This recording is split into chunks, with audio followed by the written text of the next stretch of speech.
Today I'm going to attempt to drive the Bugatti Veyron I bought for the very first time, but clearly I can't drive it like this. The reason this car is in two halves is because it's got a gearbox problem. In the last video we received it back and finally there's just so much to go wrong now.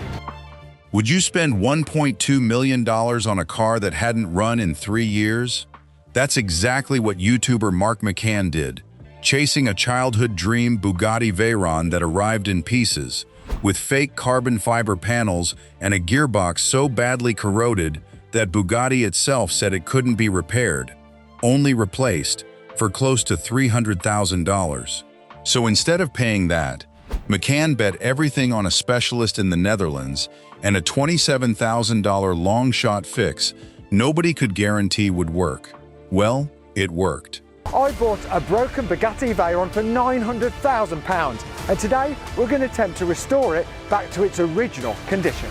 The car is actually running again, against odds almost nobody expected. Here's what really happened. Let's start from the beginning. $1 million dream. Every obsession has an origin story, and McCann's obsession with the Bugatti Veyron goes back further than this one purchase. This wasn't an impulse buy. This was a childhood dream finally within reach. A car he'd wanted since before he could afford a used hatchback, let alone a hypercar. The Veyron itself needs no introduction if you're into cars, but it's worth a quick reminder of what we're actually talking about here. An 8.0-liter, quad-turbocharged W16 engine, over 1,000 horsepower. Veyron. It uses the same 8-litre quad-turbo W16 engine configuration, but this time it's pushing out over 1,500 horsepower. A verified top speed north of 250 miles per hour, at a time when nothing else on the road came close. Bugatti didn't just build a fast car with the Veyron. They built a rolling engineering flex. A car so complex that owning one properly has always meant accepting eye-watering running costs as the price of admission.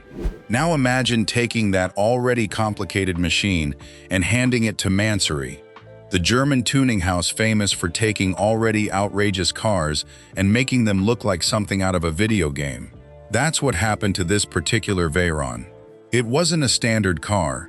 It had been transformed to resemble the ultra-rare Persong edition, with aggressive carbon fiber additions and a look designed to turn heads even by Bugatti standards. And there's another detail that adds weight to this story. This exact car once belonged to a Middle Eastern royal, which sounds glamorous until you learn what actually happened to it after that ownership ended. For more than 3 years, this Veyron sat disassembled, not parked, not stored, disassembled, shuffled between different garages, passed between restoration attempts that apparently never got finished. Picture a $1 million hypercar sitting in pieces, quietly gathering dust, while nobody could get it back together. There's something almost tragic about that image if you actually sit with it. A car engineered to push past 250 miles per hour, reduced to a pile of components in a storage unit, passed from one set of hands to the next, like nobody quite knew what to do with it. Every previous attempt to put it back together had apparently stalled out, which should have been a red flag on its own. If skilled people had already tried and failed to make this project work, what made McCann confident he'd be the one to finally finish it?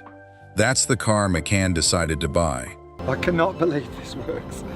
You've got to think this car was in two halves. We managed to buy it for half the price pretty much than what it's worth. Sight unseen running, essentially. He wasn't purchasing a working Bugatti. He was purchasing a very expensive, very famous puzzle, and betting that he could be the one to finally solve it. The price tag alone tells you how serious this bet was.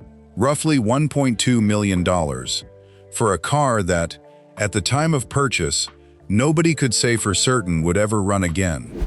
Most buyers would run from that kind of uncertainty. McCann leaned into it, partly because he's built an entire channel around exactly this kind of high-stakes automotive gamble, and partly because, as anyone who's chased a dream car knows, sometimes the risk is the whole appeal. It also helps to understand just how hard Veyrons are to find in the first place. These cars weren't mass-produced to begin with, And the ones that do surface on the market tend to get scooped up quickly by collectors who understand exactly what they're worth. So when a Veyron does become available, even one in questionable condition, buyers with the means to do so often move fast before someone else beats them to it. That scarcity is part of what makes a project like this tempting in the first place. Waiting for a safer example to come along might mean waiting years or never getting the chance at all. But wanting a challenge and understanding the size of that challenge are two very different things. And McCann was about to find out just how big this one actually was. The mystery hidden inside the Bugatti. Here's where the story stops being about ambition and starts being about damage control. When a car sits in pieces for 3 years, you expect problems. What you don't expect is a full inventory of them, one after another, each one slightly worse than the last. And that's essentially what happened once McCann's team started properly going through this Veyron. Start with the obvious stuff. Missing hardware, bolts, fasteners, small components that had presumably been lost or misplaced somewhere across however many garages this car had passed through. Damaged aluminum body panels, the kind of cosmetic wear that's expensive to fix on a normal car and astronomically expensive to fix on a Bugatti, where even sourcing the right panel can be its own project. An interior that had clearly been neglected for years, deteriorating trim, worn surfaces, the kind of decay that happens when a cabin sits untouched and unclimate-controlled for far too long. It's worth remembering that on most cars, this list alone would already be a headache. On a Veyron, it's a different category of problem entirely. There's no local parts counter to call for a replacement panel or a missing bracket. Every component on this car was either hand-built, custom-fitted, or produced in numbers so small that finding a spare can mean tracking down another Veyron owner willing to part with theirs, or having something fabricated from scratch. None of that is what really stopped people in their tracks, though. The real gut punch came when the team started inspecting the exterior carbon fiber, one of the defining features of this Mansory build, part of what made the car look so aggressive and exotic in the first place. Except some of it wasn't carbon fiber at all. It was vinyl wrap, applied to look like carbon, and by this point, deteriorating badly. Imagine paying for a supercar partly because of its exotic bodywork, only to discover that some of that exotic bodywork was essentially a sticker. That single detail tells you everything about the condition of this car when it landed in McCann's garage. This wasn't a Veyron that needed a light refresh. This was a car where you genuinely couldn't trust what you were looking at until someone had physically confirmed it. It also raises an uncomfortable question that doesn't get asked enough in these restoration stories.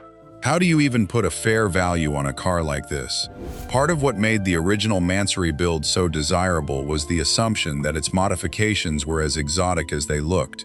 Once you learn that some of those modifications were cosmetic shortcuts rather than genuine upgrades, the whole calculation changes.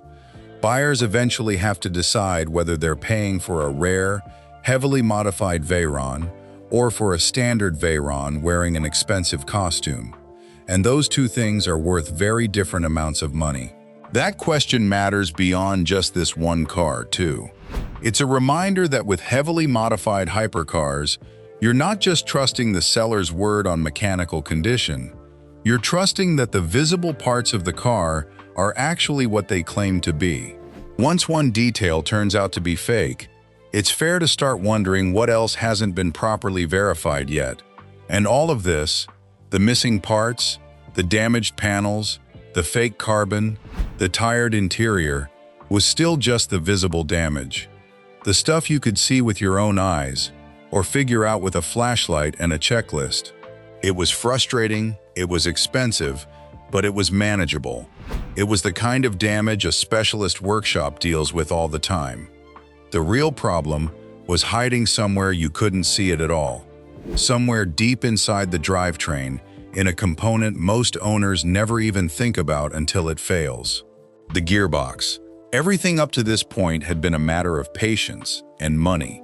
Annoying, costly, but solvable with enough time and the right parts. The gearbox was different.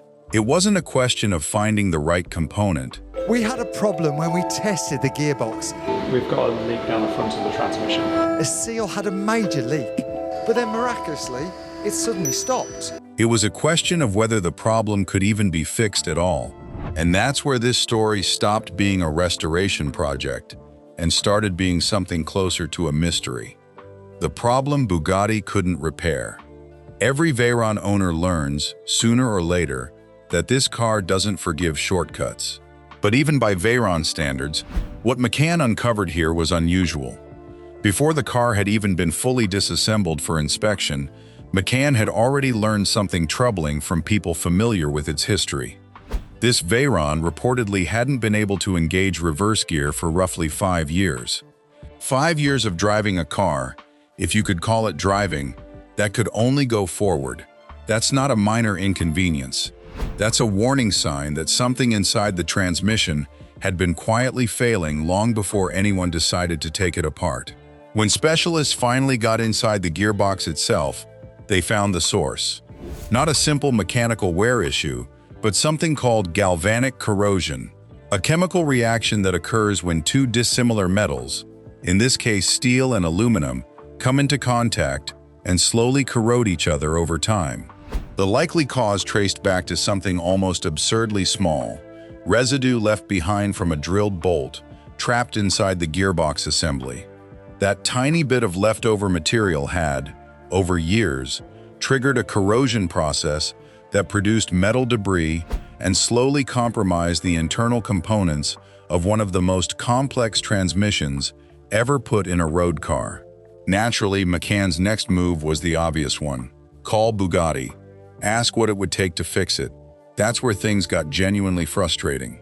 According to McCann's own account of the process, weeks went by without getting a straight answer, let alone a price. And when an answer finally did arrive, it wasn't the one he was hoping for. The Veyron's transmission is built as a sealed unit. Bugatti dealership technicians aren't equipped to open it up and repair the internals. They're not designed to be serviced that way at all. The only official solution Bugatti offers is a complete replacement of the entire gearbox. Not a repair, a swap. And depending on the specific version required, that replacement can cost close to $300,000, with some estimates for the full scope of work reportedly stretching even higher. Let that sink in for a second.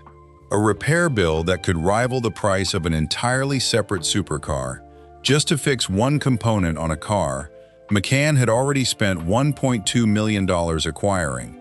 And that's before factoring in everything else already on the list: the panels, the interior, the fake carbon fiber. Add it all up, and the total cost of ownership on this $1.2 million car was quietly threatening to climb toward $1.9 million or more, even before anyone knew whether the market would actually value the finished product that highly. It's worth pausing on why this happens at all.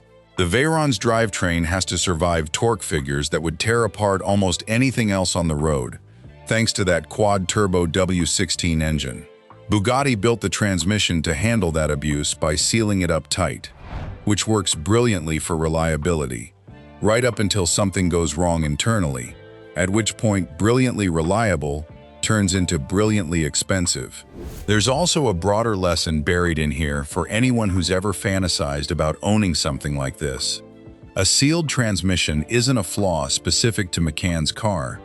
It's simply how Bugatti chose to engineer reliability into a vehicle capable of these speeds. Most owners will never encounter this issue, because most Veyrons aren't sitting disassembled in garages for 3 years, accumulating the kind of internal damage that triggers a fault like this in the first place. In a strange way, McCann didn't just uncover a problem with his car. He uncovered a worst-case scenario built into the DNA of every Veyron on the road, one that almost nobody else will ever have to face, because almost nobody else buys a Veyron in this kind of condition. So McCann was left staring down two options: pay Bugatti's price and get a guaranteed factory fix, or find another way. He chose the other way. The biggest gamble of the entire restoration. This is the part of the story that most coverage skips right past, and it's honestly the most interesting chapter in the whole saga. Instead of accepting Bugatti's all-or-nothing pricing, McCann's team went looking for someone willing to actually open up the sealed unit that the factory wouldn't touch. That search led to a specialist transmission workshop in the Netherlands, reportedly run by an engineer known simply as the Dutchman. Someone with the kind of hands-on expertise that doesn't show up on an official Bugatti service directory. When this specialist got the gearbox onto the bench, the findings lined up with what the corrosion diagnosis had suggested. Metal debris, generated by that same galvanic reaction, was blocking hydraulic channels that the transmission depends on to function. There was also noticeable wear on the clutch plate. Serious damage, without question, but crucially, damage that looked repairable, rather than damage that demanded an outright replacement. The cost difference between these two paths is almost hard to believe. Bugatti's official route, somewhere in the region of $300,000, possibly more. The independent route, using deep cleaning and targeted repair work rather than wholesale replacement, an estimated $27,000. Read those two numbers again. That's not a small discount. That's the difference between a repair bill that could total more than a quarter of the car's original purchase price and one that barely registers by comparison. But, and this matters, nothing about that lower number was guaranteed. This was still a gamble layered on top of the original gamble. The gearbox had to be fully cleaned, repaired, and reassembled using techniques that go well outside Bugatti's approved playbook. In some cases, that reportedly meant reverse engineering bespoke components using CAD drawings, essentially recreating parts that Bugatti no longer readily supplies. It also meant bringing in outside expertise, including at least one former transmission engineer with experience from Ricardo, a name well known in high-performance drivetrain engineering, just to make sure the rebuilt unit could actually survive what a Veyron demands from it. Even after all that work, there was still a question mark hanging over everything. Would the rebuilt gearbox actually hold up once it was reinstalled and tested under real load? A cleaned-up, repaired transmission is one thing on a bench. It's a completely different thing bolted into a 1,000-horsepower hypercar and asked to perform the way Bugatti engineered it to perform. That uncertainty is exactly why McCann, at one point, described the whole approach with a phrase that sums up this entire saga better than anything else could. It's a gamble, but a gamble with no other option on the table. Consider what was actually writing on that one sentence. If the rebuilt seal or the reworked internals failed once the gearbox went back under load, the team would be right back to square one, except now with less time, less budget, and a car that had already been pulled apart twice. There was no third cheap option waiting in reserve. Either the underground fix held, or McCann was looking at eating Bugatti's six-figure replacement cost anyway, on top of everything already spent trying to avoid it. That's a genuinely different kind of pressure than most car restoration content shows you. This wasn't a case of, worst case, it costs a bit more than expected. This was a case of worst case, months of specialist work and reverse-engineered parts count for nothing, and we're back where we started, just poorer. So the gearbox went back in. The team held their breath. And what happened next is the part of this story almost nobody's covered properly. The comeback nobody expected. Every gamble gone wrong headline needs an ending. And most people assume they already know this one. Rich guy, broken supercar, expensive lesson learned, roll credits. Except that's not actually where this story is right now. After months of setbacks, a gearbox that had spent an extended stretch being rebuilt, parts that were at times nearly impossible to source, and a car that had literally existed as two separate halves during parts of this process, the Veyron reached a milestone that a lot of people genuinely doubted would ever happen. It moved, under its own power, forwards and, fittingly, given how this whole saga started, backwards too, engaging the reverse gear that had been broken for roughly 5 years before McCann ever bought the car. Think about the weight of that moment for a second. This is a car that arrived in pieces. A car Bugatti effectively told its owner they couldn't properly help with. A car that needed an underground specialist, custom fabricated parts, and a rebuilt gearbox assembled from a gamble with no backup plan. And after all of that, it drove. Somewhere along the way, this build actually earned itself a nickname among the people following it closely, the Bugatti Veyron, a nod to just how tangled and sprawling the whole restoration became. It's the kind of nickname that only sticks to a project people have genuinely grown attached to. Nobody bothers naming a car they expect to fail.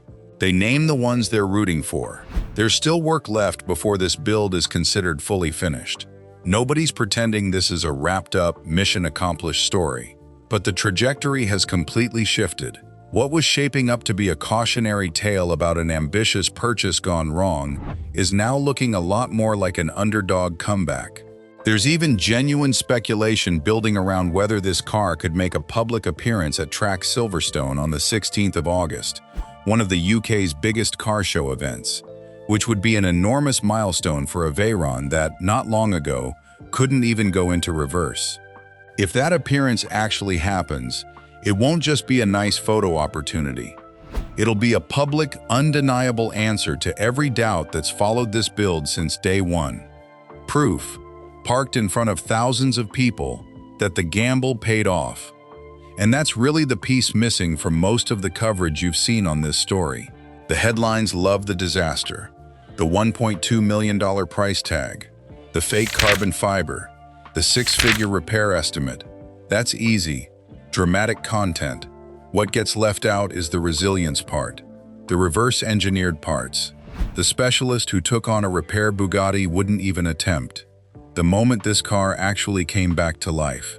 Whether this ends with McCann fully recouping his investment or whether unexpected costs still show up down the line, one thing is already true. This has become one of the most closely followed Bugatti restoration stories on the internet, precisely because nobody knew how it was going to end. It's also worth thinking about what this project has actually proven, separate from whether McCann breaks even financially. It's proven that a fault Bugatti itself considered unrepairable could still be solved outside the official network, provided you had the right specialist, the right patience, and the willingness to absorb real risk along the way. That's not nothing. For an entire community of Veyron owners who might one day face a similar fault, this build has quietly become a real-world case study in what's actually possible when the manufacturer's answer is, replace it, or don't drive it. There's a bigger lesson in here too, for anyone who follows car restoration content in general. I want to be sat in my car, driving it forwards, and importantly, backwards. That's of course if the seal doesn't leak and the new clutch works. The projects that end up mattering aren't always the ones that go smoothly. Sometimes it's the messy ones, the ones with real setbacks, real doubt, and no guaranteed happy ending, that end up teaching an audience the most, simply because you get to watch every step of the actual process instead of a polished highlight reel. And right now, it's ending a lot better than the headlines let on. So, bad gamble or the boldest move in car YouTube history? Because right now, both answers are true. Mark McCann bet $1.2 million on a Bugatti that couldn't even reverse, uncovered fake carbon fiber and a corrosion fault Bugatti wouldn't touch, then risked it all again on a $27,000 long-shot fix, and won. The car's running. Silverstone might be next. Here's the real question. Would you have taken that same bet, or walked away the moment Bugatti said no? Drop your answer below, and subscribe if you want to see whether this Veyron actually makes it to tracks.